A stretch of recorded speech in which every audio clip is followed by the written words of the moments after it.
sa inyo, Daddy. Kung kilala niyo po ang totoo ko pong Mommy and Daddy, sabihin niyo na po sa akin, please. Gusto ko po silang makilala. Rosal, alam kong buntis ka. Nagpunga kung ano man nangyari sa ating dalawa. May karapatan akong malaman ng totoo. Ako ang ama ng dinadala mong bata. Handa akong panagutan ka. Pananagutan? Nasisiraan ka na ba ng ulo? Aksidente yung nangyari sa atin. Hindi ako papayag na magkahiwalay kayo ni Ma'am Via nang dahil sa akin. Hindi makakayanan ng konsensya ko yun. Ibuhos mo na lang ang panahon mo kay Ma'am Via. Huwag mo nagdagdagan yung kasalanan natin. Paano kung kunin ko yung bata? Umuwi ka ng probinsya. Alagaan mo si Rosel hanggang makapanganak siya. At pagkatapos nun, kumbinsihin mo siya na ibigay sa akin ang anak namin.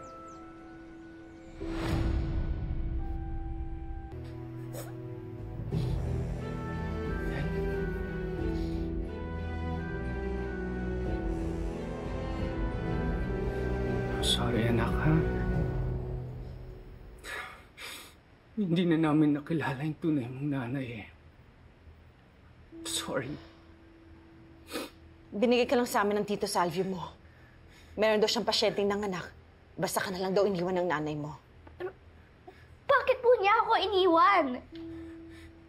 Hindi rin namin alam, anak. Hindi namin alam. Kaya nag-decide kami ng mami mo na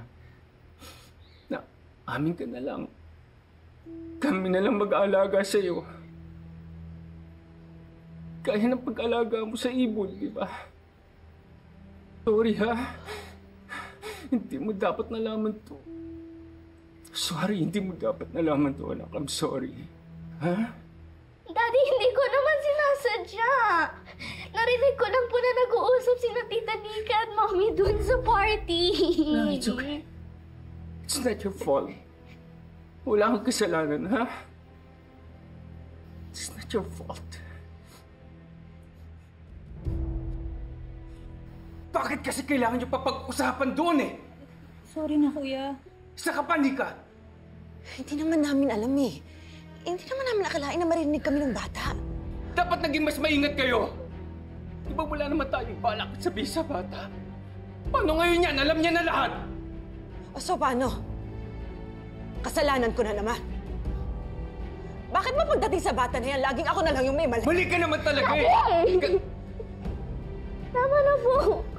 Huwag mo na pong awayin si Mommy, please. Ayoko pong mag-away kayo dahil sa akin. Okay. Hindi na kami mag-aaway, ha? Okay.